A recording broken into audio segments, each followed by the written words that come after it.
People say the Canadian dream is officially ending. A nation once envied for its stability, high wages, and world-class quality of life has transformed into a global cautionary tale of what happens when a country stops producing things and starts gambling on its own houses. We aren't just looking at a temporary market dip or a regular recession. We are witnessing the structural, slow-motion collapse of a G7 economy. If you think this is just about high inflation or, quote, bad luck, you're missing the terrifying, bigger picture that has been decades in the making. Welcome back to the channel. I've spent the last few weeks digging through economic data, housing reports, and labor statistics to answer one simple question. How did Canada break? Today we are performing a deep dive autopsy on the Canadian economy.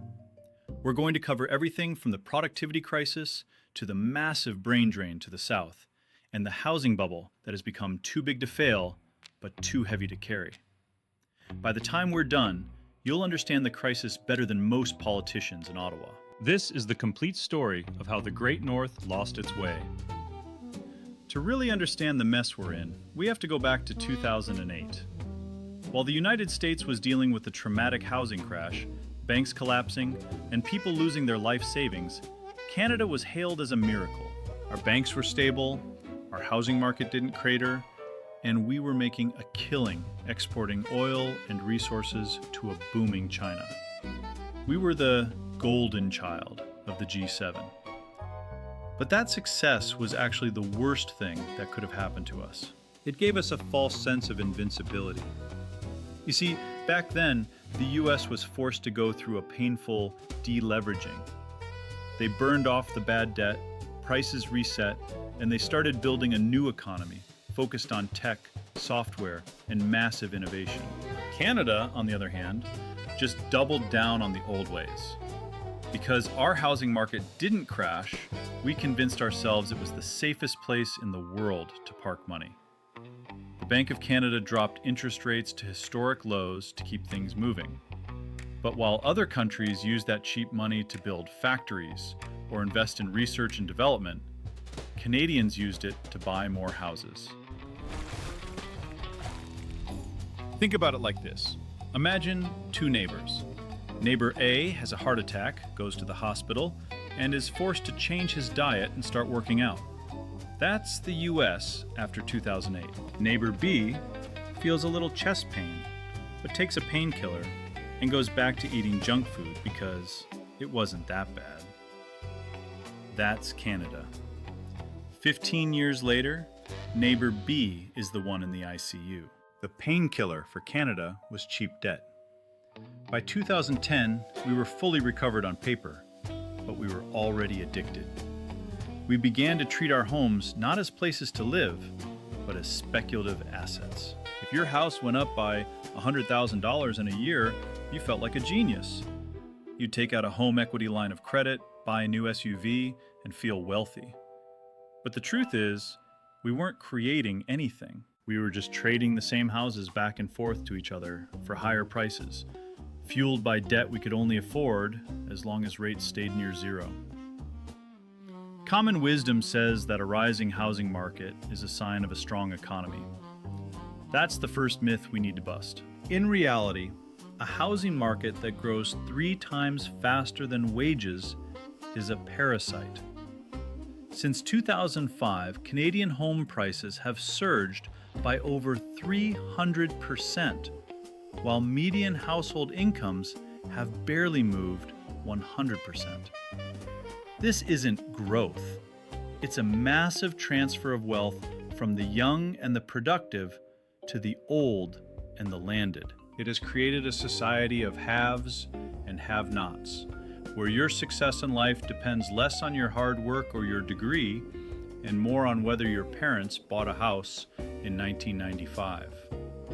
It's reached a point of absurdity. In cities like Vancouver or Toronto, a standard, run-of-the-mill detached home can easily cost $1.5 million.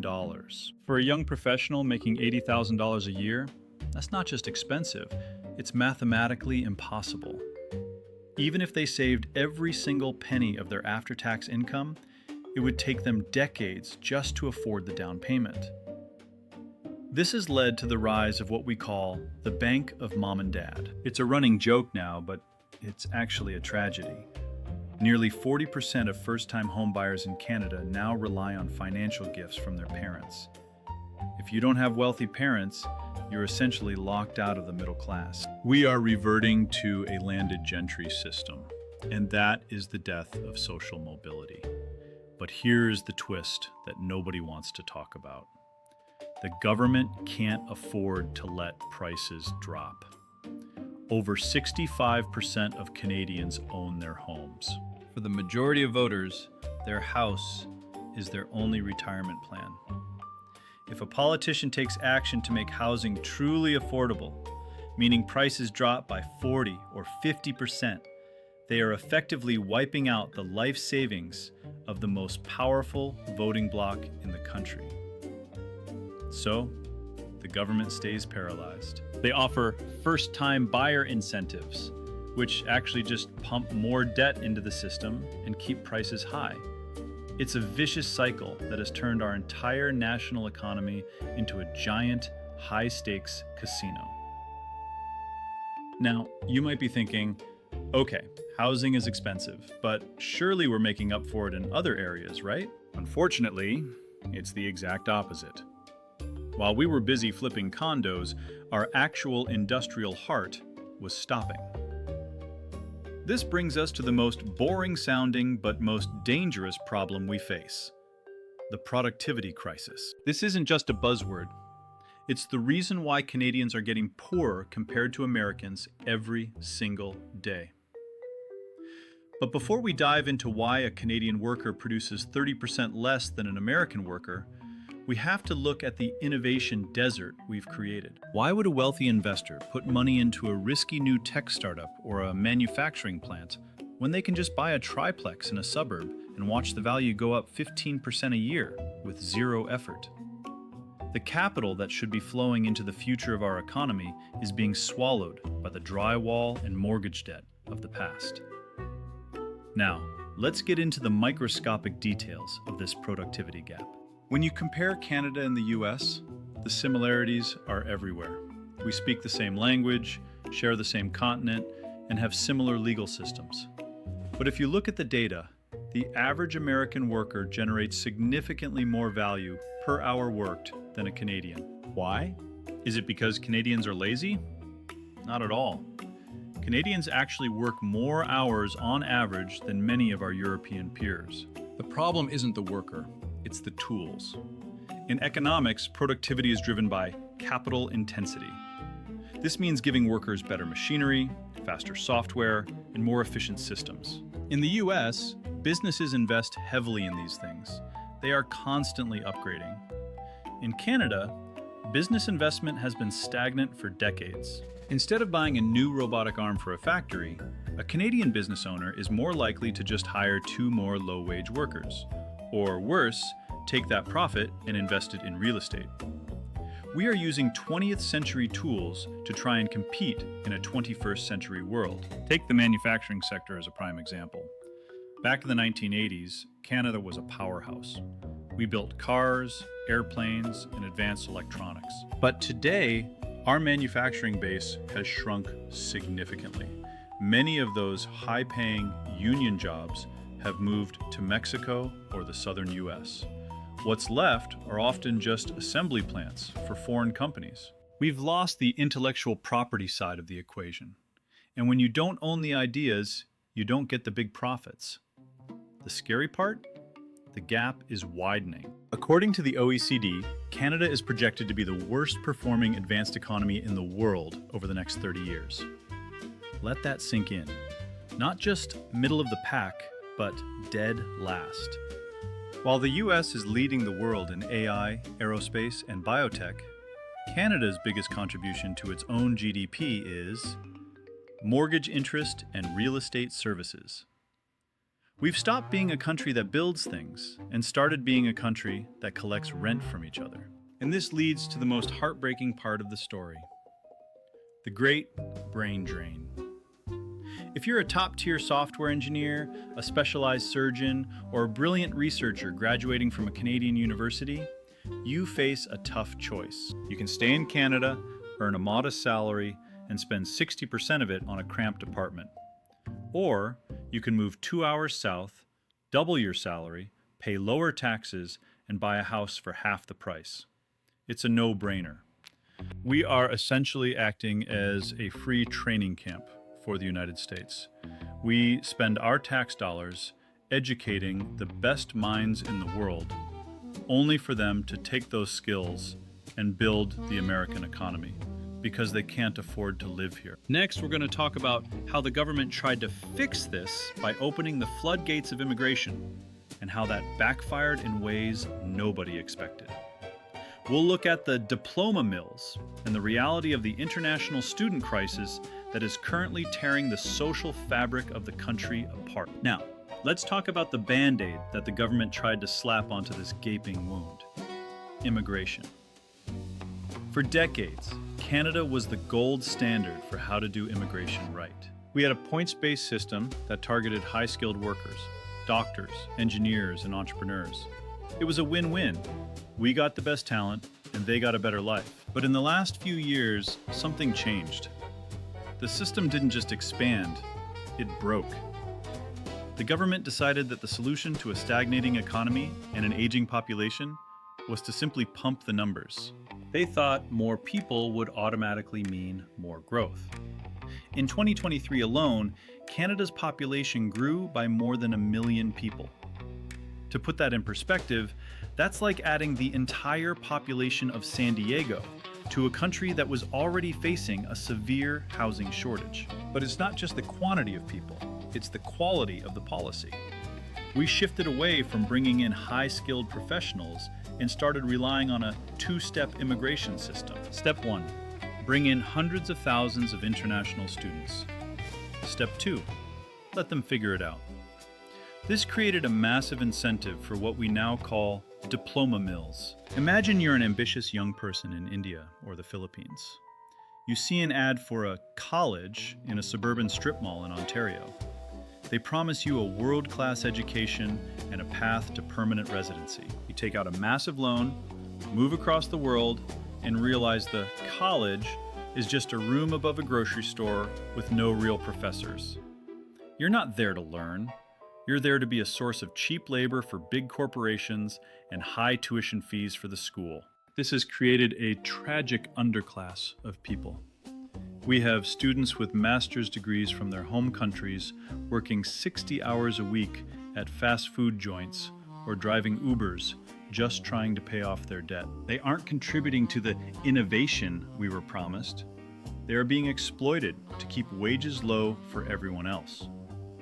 When there is a constant supply of desperate workers willing to work for minimum wage, businesses have zero incentive to invest in technology or pay a fair living wage to Canadians. It's a race to the bottom. And where do these million-plus people live? That's the most frustrating part. The government opened the doors, but forgot to check if there were enough beds. We are currently building fewer houses than we did in the 1970s. Despite having a much larger population and a massive influx of new residents. This isn't rocket science, it's basic supply and demand. When you have 10 people fighting over one apartment, the landlord wins, and everyone else loses. We're seeing room for rent ads where 4 people share a single bedroom for $600 each. In a G7 country, this is an embarrassment. It's not just a housing crisis. It's a humanitarian crisis happening in our own backyard. While we are bringing in low-wage labor at the bottom, we are losing our most valuable assets at the top.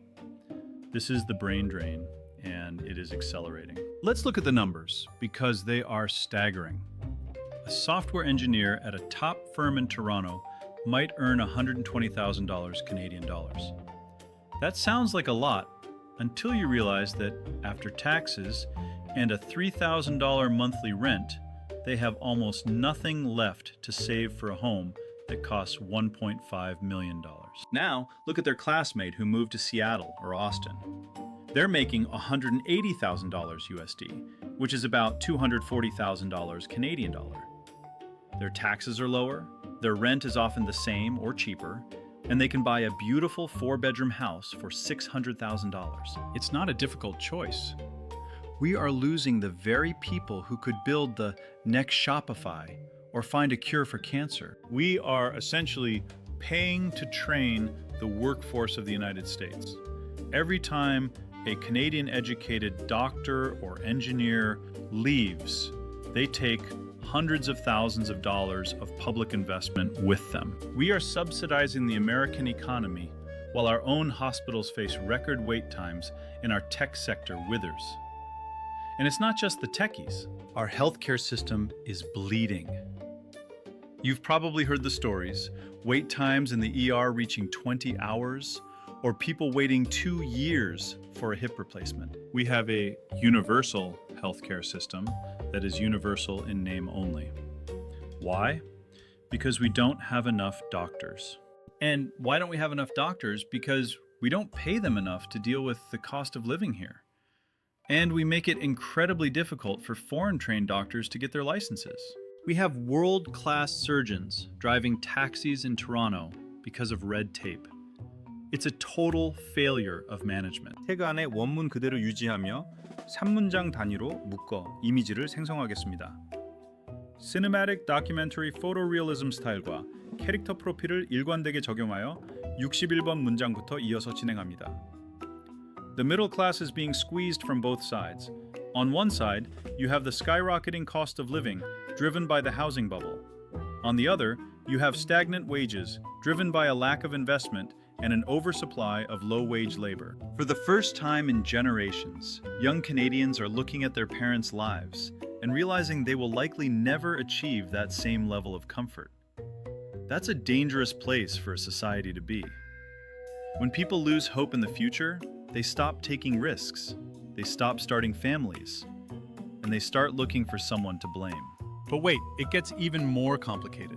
Canada isn't just an island. We are physically and economically tied to the largest economy on Earth.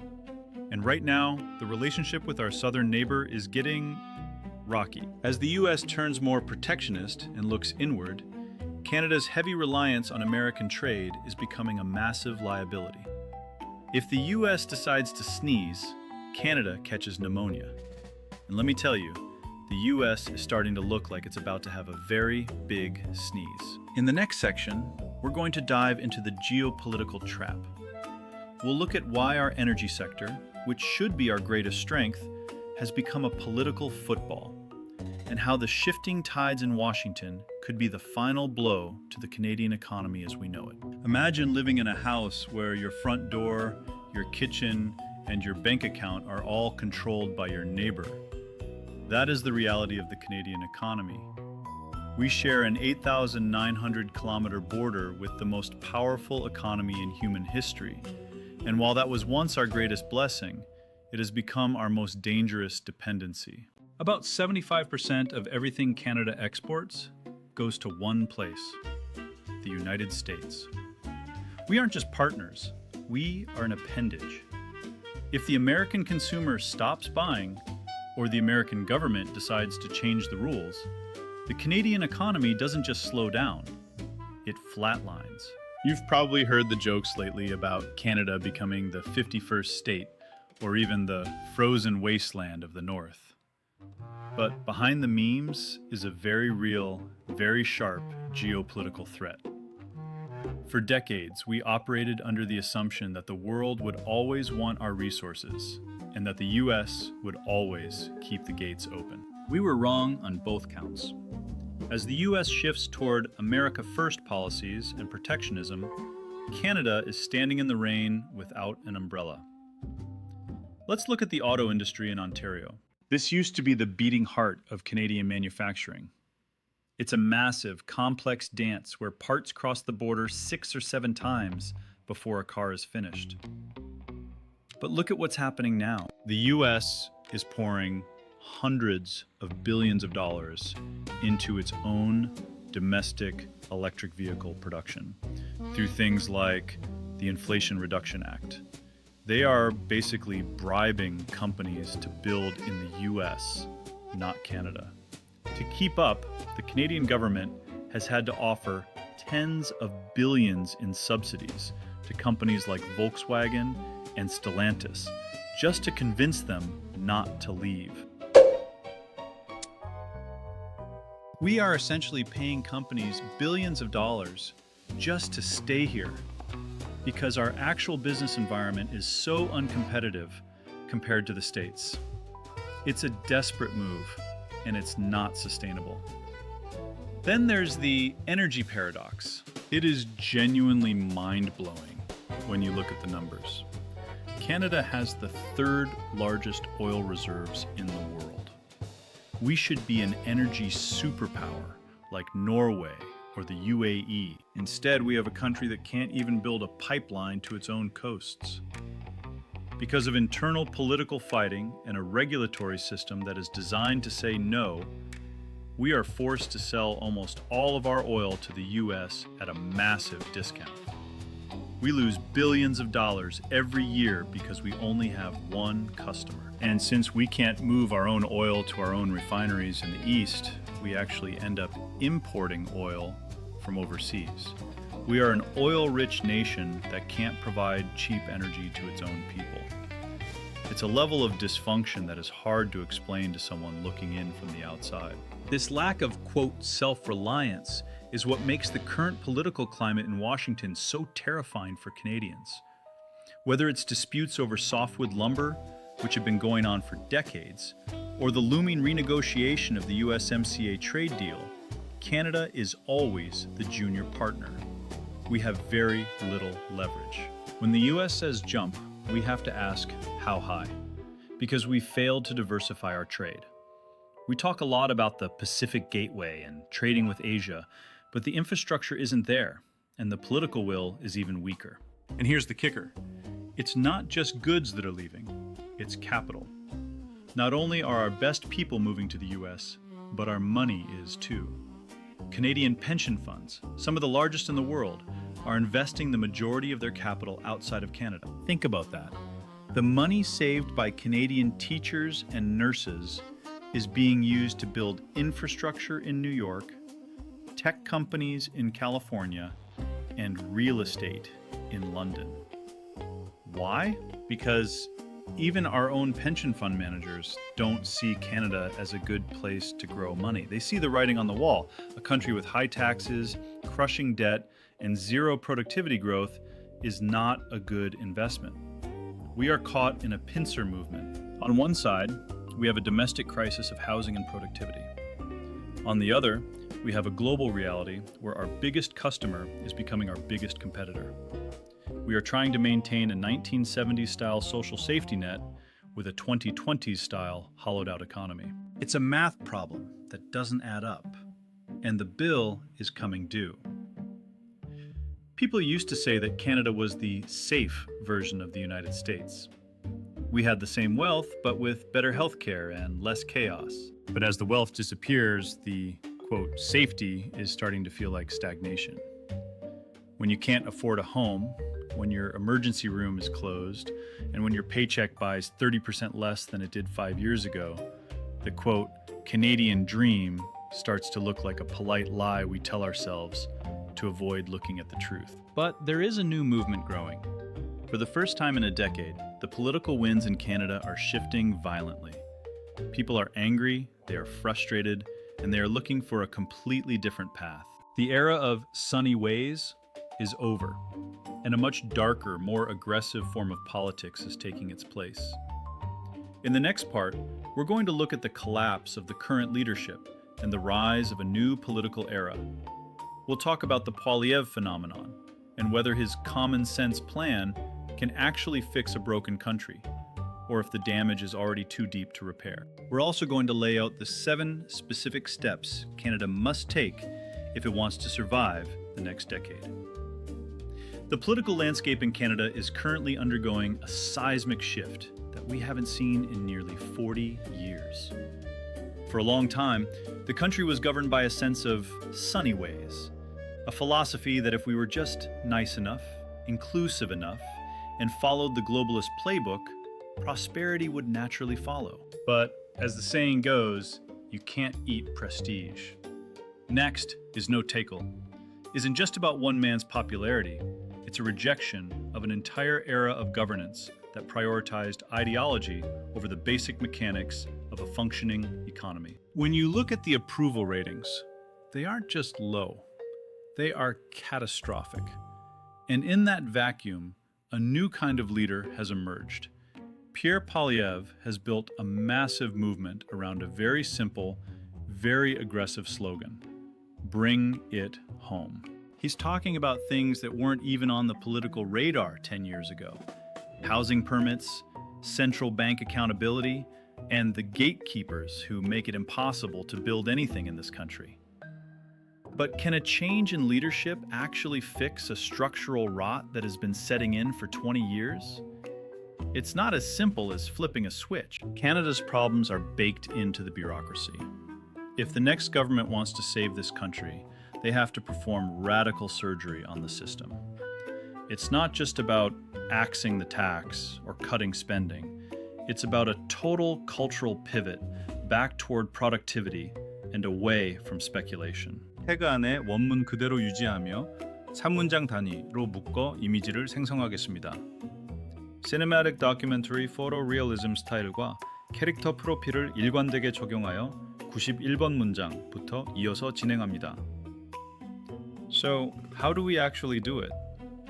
Let's walk through the 7-step survival guide that Canada needs to follow if it wants to remain a first world nation by 2040.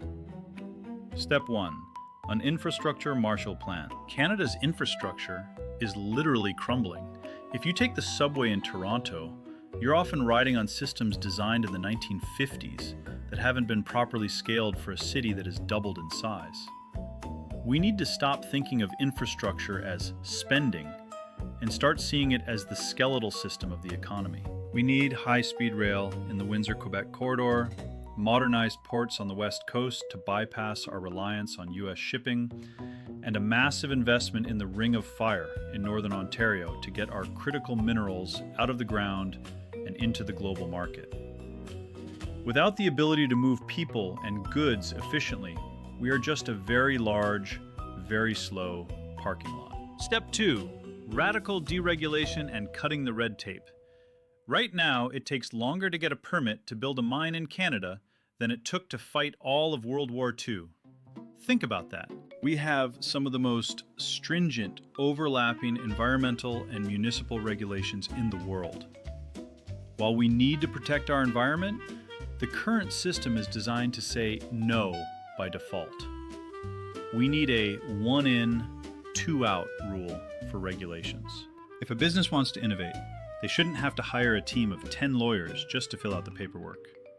We need to make Canada a place where it is actually easy to start a business again. Step 3. Fixing the housing supply once and for all. This is the big one. The only way to lower housing prices is to build more houses than there are people who want them. It's basic math. The federal government needs to tie every dollar of infrastructure funding to municipal housing targets. If a city like Vancouver or Toronto refuses to zone for high-density housing near transit hubs, they shouldn't get a cent for their transit. We need to end NIMBYism, the not-in-my-backyard mentality, that allows wealthy homeowners to block new apartments and townhomes. We have more land than almost any country on Earth. The idea that we have a land shortage is a policy choice, not a physical reality. Step 4. Vocational training and the dignity of work. We've spent 30 years telling every kid that they have to get a university degree to be successful. The result? We have thousands of baristas with PhDs and a massive shortage of electricians, plumbers, and welders. A master electrician in Alberta can easily earn $150,000 a year. Yet we have a cultural stigma against these jobs. We need to overhaul our education system to prioritize trades. We need high school apprenticeships and massive tax credits for companies that train their own workers.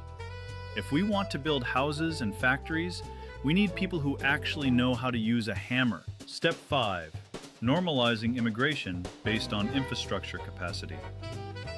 Immigration is Canada's superpower. But even a superpower can be overstretched.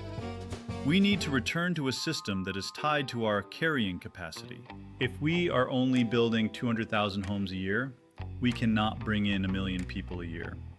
It's not fair to the Canadians already here, and it's certainly not fair to the immigrants who arrive only to find themselves living in a basement with 6 other people.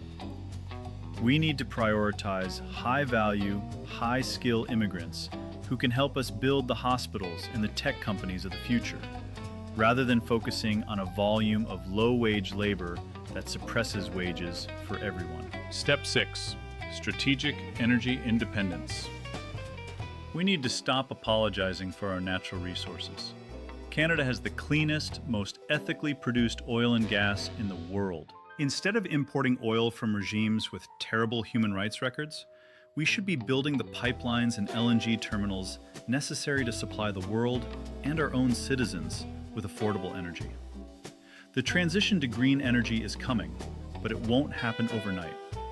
In the meantime, the billions of dollars in revenue from our energy sector should be used to fund the research and development of the next generation of energy technology. We should be the world's laboratory for energy, not its museum. Step 7. A National Productivity Commission.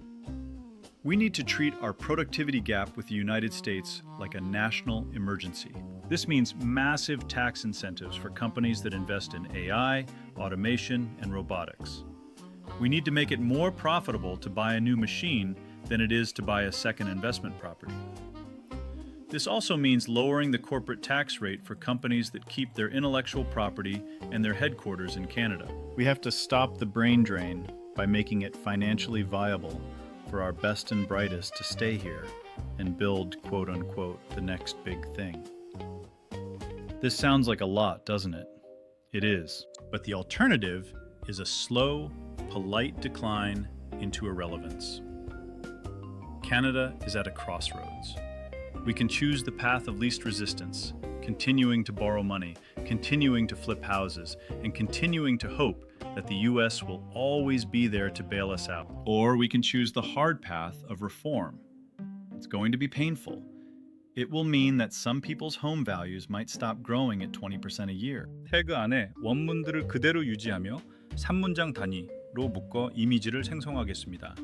Cinematic Documentary Photorealism 스타일과 캐릭터 프로필을 일관되게 적용하여 111번 문장부터 30개의 장면을 이어서 진행합니다. It will mean that some government programs might have to be cut or reorganized. It will mean that we have to work harder and more efficiently than we have in decades.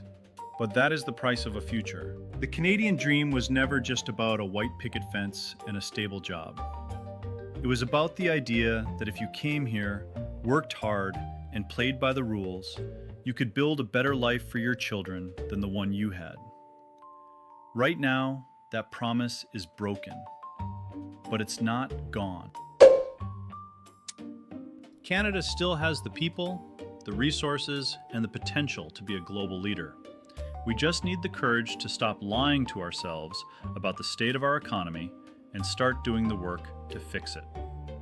To summarize what we've talked about today, we are living through a massive housing bubble that has hijacked our national economy. Our productivity is failing because we've stopped investing in innovation and started investing in debt. Our best people are leaving for the South because the math of living in Canada no longer adds up. And our immigration system, once a model for the world, is being used to mask a deeper economic stagnation. But the first step to fixing a problem is admitting you have one. And more Canadians are waking up to this reality every single day. The Great North can be great again, but only if we stop acting like our success is guaranteed. It isn't. It never was. It has to be earned. So here is your action guide. If you're a young Canadian, don't just wait for the government to fix things. Focus on high-value skills that are portable and in demand globally. If you're an investor, look past the real estate market and start supporting the entrepreneurs who are actually building things. And most importantly, stay informed. The more we understand the mechanics of how our country is being run, the more we can demand the changes that are so desperately needed. Canada was once the envy of the world. It can be again. But the clock is ticking, and the world isn't waiting for us to catch up. It's time to get to work. Thank you for staying with me through this deep dive. This is a conversation that needs to happen in every coffee shop and boardroom across the country. If you found this valuable, please share it with someone who cares about the future of this nation. And keep an eye out for our next video, where we'll be looking at the global real estate reset and how other countries are successfully popping their housing bubbles without crashing their entire economy. See you in the next one. To truly understand the gravity of our situation, we need to look beyond our borders. Canada isn't the only country that has faced a housing crisis or a productivity slump. But we are one of the few that has consistently chosen to ignore the solutions that worked elsewhere. If we want to find a way out of this Canadian trap, we need to look at the real estate reset that other nations have attempted, and then apply those lessons to our own 7-step survival plan with microscopic precision. Let's look at New Zealand. For years, they were the Canada of the South Pacific, beautiful, stable, and completely unaffordable. By 2020, Auckland was one of the most expensive cities in the world relative to income. Sound familiar? But unlike Canada, New Zealand actually started to take radical action. They didn't just talk, they changed the law. In 2016, Auckland implemented the, quote, unitary plan, which effectively ended single-family zoning across most of the city. It allowed 3-story townhomes to be built on lots where only one house stood before. The results were immediate and scientifically documented. A few years later, research showed that this massive increase in supply slowed rent growth and kept housing prices significantly lower than they would have been otherwise. They proved that if you build it, the pressure actually eases. Canada, meanwhile, is still arguing about neighborhood character while people are sleeping in parks. If Auckland can do it, why can't Toronto? Why can't Vancouver? The answer is political cowardice. Then there's the Norway comparison, which is perhaps the most painful for Canadians to hear. Norway is an energy-rich northern nation with a small population, just like us. But while Canada has spent the last 40 years bickering over pipelines and spending every cent of its resource wealth on government overhead, Norway created the Sovereign Wealth Fund. Today, that fund is worth over $1.6 trillion USD. It owns roughly 1.5% of all publicly traded companies in the world. Every single citizen in Norway is essentially a millionaire on paper. Canada? We have a national debt that is closing in on $1.2 trillion. We have the same resources, but we have the opposite results. We are a rich country that has managed to make itself feel poor. Now, let's go back to those 7 steps and get into the microscopic details of how we actually execute them. Step 1 was the Infrastructure Marshall Plan. Let's talk about the Ring of Fire in Northern Ontario. This is a region sitting on top of some of the most valuable minerals on the planet: nickel, copper, platinum, and chromite. These are the new oil for the electric vehicle and green energy transition. The estimated value of these minerals is over $1 trillion. But there's a catch. There are no roads, no power lines, no way to get the stuff out. We've known about this for 15 years. In Australia, the government would have had a rail line and a port built in half that time. In Canada, we are still stuck in the environmental assessment phase. To fix this, we need a federal fast-track authority for projects of national strategic importance. If a project is worth more than 1% of our GDP, it shouldn't take 10 years to get a permit. It should take 2. Step 2, the deregulation of internal trade. Most people don't realize this, but it is often harder to sell beer or professional services between Ontario and Quebec than it is to sell them to the United States or Europe. We have these ridiculous quote-unquote internal trade barriers that cost our economy an estimated $14 billion a year. It's like we're 10 different countries instead of one. We need a Free Trade Within Canada Act that once and for all eliminates these provincial silos. If you're a certified nurse in British Columbia, you should be able to work in Nova Scotia the next day without retaking your exams. If you produce a product in Alberta, you shouldn't need a different label to sell it in New Brunswick. These are small, micro inefficiencies that add up to a massive drag on our national productivity. Step 3. The housing supply and the quote-unquote Auckland model. We need to stop the federal government from handing out quote-unquote housing accelerators that are just fancy words for more bureaucracy.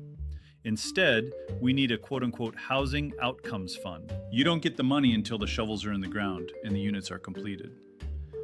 We also need to look at the tax side. Right now, Canada's tax system encourages people to park money in their primary residence because the capital gains are tax-free. 태그 안에 원문식을 그대로 유지하며 3문장 단위로 묶어 이미지를 생성하겠습니다. Cinematic Documentary Photorealism 스타일과 캐릭터 프로필을 일관되게 적용하여 141번 문장부터 172번 문장까지 이어서 진행합니다. While that sounds great for homeowners, it sucks all the capital out of the stock market and the startup scene. We need to create innovation savings accounts that offer even better tax breaks for investing in Canadian tech or manufacturing than for buying a second condo. We have to make it more profitable to build a company than to be a landlord. Step 4. The German dual education model for vocational training. In Germany, the Berufsschule system is a world-class partnership between the government and private industry. Students spend 3 days a week working at a company, getting paid to learn, and 2 days in the classroom. When they graduate, they have a high-paying job waiting for them, and the company has a skilled worker. Canada's current everyone goes to university model has failed. We are producing thousands of graduates with quote-unquote general arts degrees who are ending up in low-skill service jobs while we have to fly in specialized welders from Europe to build our refineries. We need to redirect 30% of our university funding directly into apprenticeship grants. We need to make a Red Seal trade certification as prestigious as a master's degree. Step 5. The employer-driven immigration reform. We need to strip the power away from diploma mills and give it back to the actual economy. If a hospital in rural Manitoba needs 5 nurses, they should be able to sponsor those nurses directly for permanent residency in 30 days. If a tech company in Waterloo needs a world-class AI researcher, they should have a global talent stream that works at the speed of business, not the speed of the government. At the same time, we must shut down the colleges that are essentially selling visas. If a school's primary source of income is international student tuition and their graduates aren't finding jobs in their field, that school should lose its right to host international students. Period. We need to treat immigration as a, quote, precision tool for growth, not a, quote, blunt instrument to keep the real estate bubble from popping. Step 6. The energy independence and the, quote, LNG missed opportunity. Look at the United States. They went from being a net importer of energy to the world's largest exporter of natural gas in just a decade. They built massive LNG terminals on the Gulf Coast. Canada, meanwhile, has been trying to build an LNG terminal in British Columbia for what feels like an eternity. We have the cleanest natural gas in the world, and countries like Japan and Germany are literally begging us to sell it to them so they can stop buying from Russia. By blocking these projects, we aren't saving the planet. We are just forcing our allies to buy dirtier energy from dictators. We need to complete our coastal energy projects and use that revenue to pay down the national debt, just like Norway did. Finally, step 7, the productivity moonshot. Canada has a program called SHRED, Scientific Research and Experimental Development, tax credits. It's supposed to help tech companies, but it's become so bureaucratic that companies have to hire consultants just to fill out the forms, and the consultants take a 20% cut. It's a tax on innovation. We need to simplify our R&D incentives. If a company invests in a new patent or a new piece of automation equipment, they should be able to write off 100% of that cost in the first year. We need to stop rewarding safety and start rewarding risk. If you're listening to this and you're in your 20s, you're probably feeling a mix of anger and hopelessness. You've been told to play by the rules, get the degree, and it would all work out. But the rules were changed while you weren't looking. You're being asked to pay 2024 prices on a 2004 salary. My advice to you is this: stop waiting for a hero in Ottawa to save you. You need to become economically mobile, whether that means moving to a different province where the math actually works, or focusing on high-level skills that allow you to earn a quote-unquote global salary while living in a quote-unquote local economy. You have to take control. And if you're an older Canadian sitting on $1 million of home equity, you have a choice to make too. You can keep voting for the status quo to protect your paper wealth, but understand that you are doing so at the expense of your children's and grandchildren's future. A country where the young can't afford to live is a country that eventually dies. You can't take your home equity to the grave, and you certainly can't live in a house if the society around it has collapsed. We are at the end of an era. The easy mode of Canadian history is over. For the last few decades, we coasted on our geography, our resources, and our relationship with the US. We stopped trying. We stopped innovating. We got lazy. And now, the bill has arrived. But here's the thing about rock bottom. It's a great place to start building something new.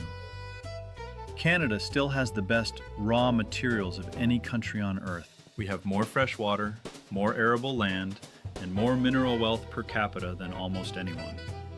We have a highly educated population and a stable, if currently dysfunctional, legal system. We have everything we need to be a global superpower of the 21st century. We just need to stop being afraid of growth. We need to stop being afraid of change. And most importantly, we need to stop being so polite about the fact that our house is on fire. The Canadian dream isn't dead yet. It's just in a coma, and it's going to take a lot of hard work, some very uncomfortable conversations, and a radical shift in our national priorities to wake it up. But I believe we can do it. Because when Canadians are backed into a corner, we've shown throughout history that we can be some of the most resilient, inventive people on the planet. So, if you're ready to stop the decline and start the rebuild, then let's get to work. Demand more from your politicians. Demand more from your employers. And demand more from yourselves. This is our country, and it's time we started acting like we want it to succeed. Thank you for watching this deep dive. This was a long journey through the heart of the Canadian crisis, but I hope it gave you the clarity and the tools you need to understand what's really happening. If you want to see more content like this, content that isn't afraid to look at the hard truths, make sure you're subscribed.